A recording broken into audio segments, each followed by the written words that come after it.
Morning class. We have already done with the explanation of the second prose chapter, which is the overcoat.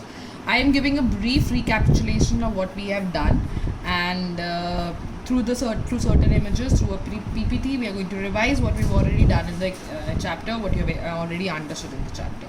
Okay, so let's start with the first one, and see the first chapter is actually the overcoat, and it is written by Ruskin Bond. So if you see the first image, if you see this image, this is little giving you a horror look, right? Which gives something the story is mysterious, imaginative, right? And this is how actually an overcoat looks. So, and it is written by Ruskin Bond. I hope the first image is clear. Now let us come to the second one. Now he is actually the famous writer, famous author Ruskin Bond, and he is one of the most loved authors of India. And his works are generally influenced by hill stations at the foothills of Himalayas, and they generally have stories of ghosts. And he has written such stories because he has spent maximum of his childhood in foothills of Himalayas only. And his famous books are The Blue Umbrella, The Room of the Roof, A Flight of Pigeons, etc. So he is famous, and the one we are also reading. Right now, Now let us come to the story. Now the story is about a mysterious and imaginative. It's a mysterious and imaginative story about a young girl's unfulfilled dream. So it's a story about a girl whose dreams are yet not fulfilled. Okay, and it does not look like a ghost story. Initially, if you have read the first two videos, if you have seen, it actually didn't look like that it was a ghost story. But when we come to the climax, when we come to the ending of the story, we come to know that the girl named Julie who met the narrator was actually not a human. She came from the cemetery, right, to fulfill her unfulfilled dream. Also, this is a light-hearted story, but it is yet engrossing. It keeps you getting more. What will happen next? The way Ruskin steers ghost or spirit-oriented stories for an unexpected climax is worth noticing. His maximum stories have such a climax which are related to ghosts or spirits, and it is very attractive. So now is it clear? Now you understood why did we have this first image as a horror, giving a horror look, because it's a story related to a ghost. Right? Now let us come to the characters of this. Now where is the story being set? It is set in the Himalayas. Okay.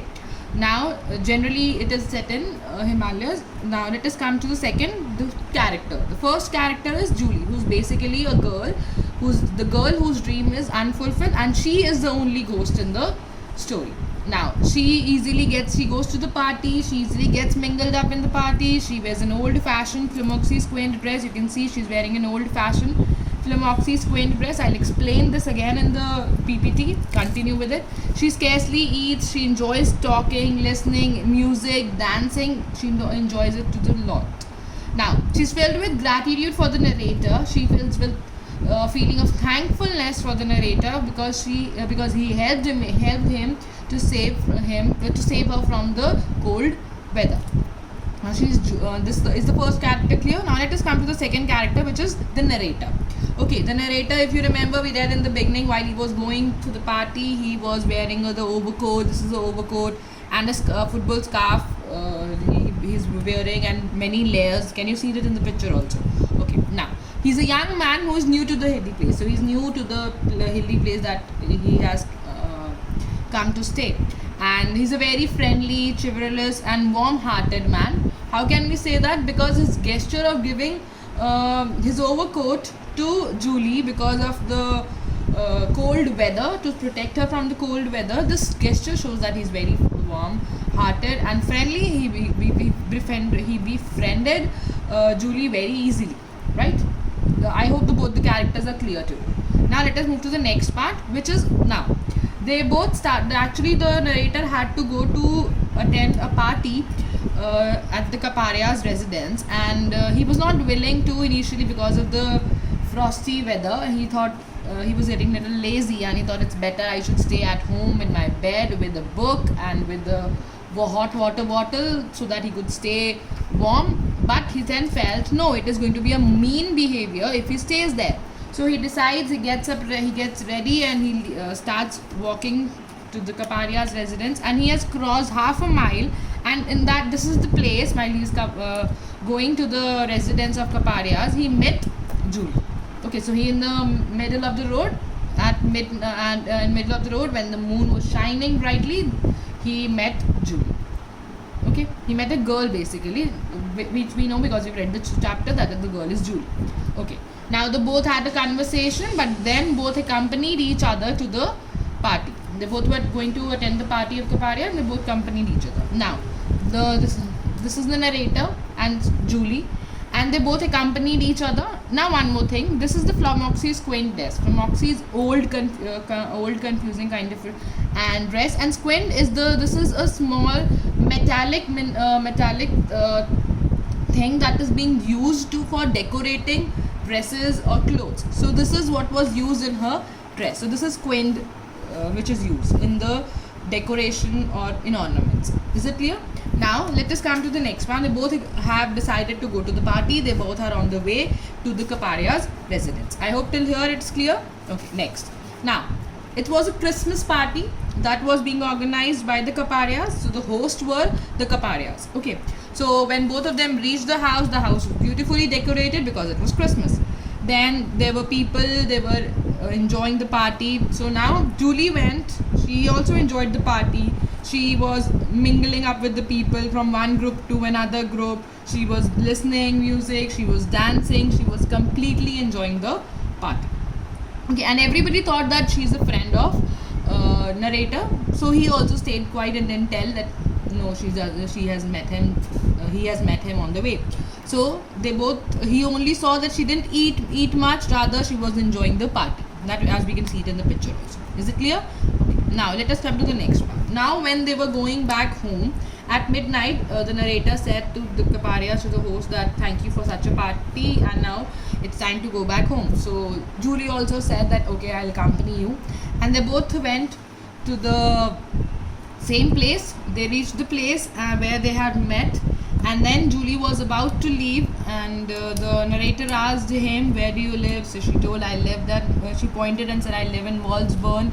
And the narrator said, okay, your dress is very beautiful, but see, the dress is very beautiful, but it doesn't look that it's going to protect you from the cold. So he gave him his overcoat to protect him from the chilly winds.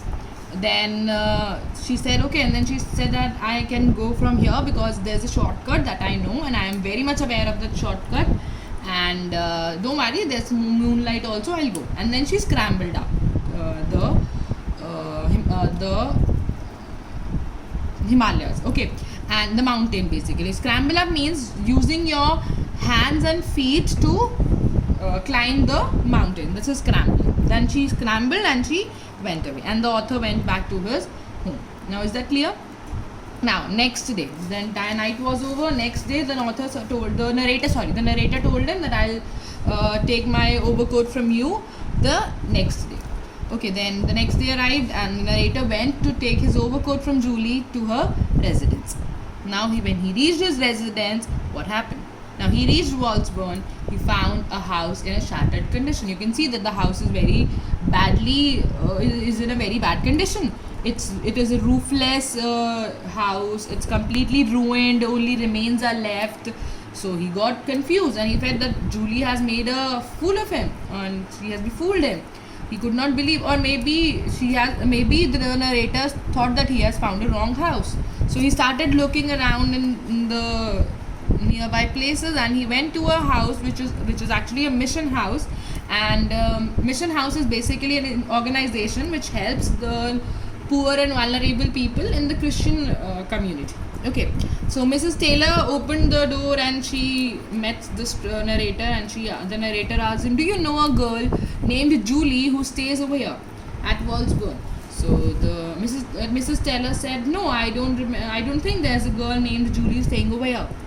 But then he said that, what about that place Walsburn? So he told, oh, that was actually a place, that was actually a house of Mackinnon family. They used to live over there 40 years back. But their girl, and then she stopped. Mrs. Taylor stopped for a while. Then she gave him a queer look to the narrator, and then she continued and said, the girl died due to tuberculosis, due to consumption tuberculosis, and her name was Julie. But I think you're not looking for that Julie, because she died 40 years ago. And from then the house has been in a pathetic condition. As you can see, it's been ruined, it's been in a very bad condition. Now the narrator was shocked to hear the truth about Julie, that the girl she met yesterday, that the girl he met the girl that he met yesterday was actually a ghost. The girl has died 40 years back. He could not believe it. Then he could not stop himself from going to the cemetery to check. He didn't wanted to, but something perplexed him, something forced him to go to the cemetery. So he went to the cemetery, and cemetery is basically the graveyard. Okay, so he went to the graveyard and he found that it was written on the tombstone or headstone. This is a slab of stone which is kept top like this in a vertical position, and something is inscribed on it. So Julie's name was inscribed, the date of birth to the date of death, everything was written on that tombstone. And he was amazed to see it, and he found Julie's grave, which was even today was very fresh, very new, and he could not believe it. Then but while he was about to go, he was sitting at Julie's grave. And then while he was about to go, he saw a glimpse of something behind her tombstone. Behind her tombstone, he found a glimpse of something. He went there and he saw that his overcoat was lying folded very nicely. While he went there to pick up his overcoat, he felt that something brushed against his cheek. He understood that Julie was trying to say thank you to him for his gesture. So it was a way Julie was showing her gratitude towards the narrator. So if we come to the story, this is what the story was all about. If we come to the story, we got to know that she was actually a ghost. So now, if I again come back to the same slide that we read in the beginning, if they come to the theme, it was a mysterious and imaginative story. And it was a dream of a girl who wanted to enjoy, who wanted to have fun at the Christmas party. So she came back from the cemetery. And it was a ghost story. We got to know it. In the beginning, it was a normal story. But at the end, at the climax, we got to know that she was actually a ghost. Then the story is, again, it's very light-heartening. It touches your heart also. But it's very engrossing. What will happen next? Who brushed against the cheeks of the narrator? Why did he feel so? So it is an engrossing story which keeps you involved. And the way Ruskin Bond steers ghost or spirit story oriented, so we came to know that Ruskin Bonds write nice ghost stories which are very attractive and which is very worth noting, right? So now with this, I hope you have understood the chapter, and with this I am going to send you the question answers of your book, which is B part, right, which is short question answers. You're going to write them in the notebook, word meanings and the question answers in the literature notebook. Thank you. And tomorrow again we are going to do a recapitulation about the phrasal words that are being used, certain phrases with their meanings that are being used in the chapter. Thank you.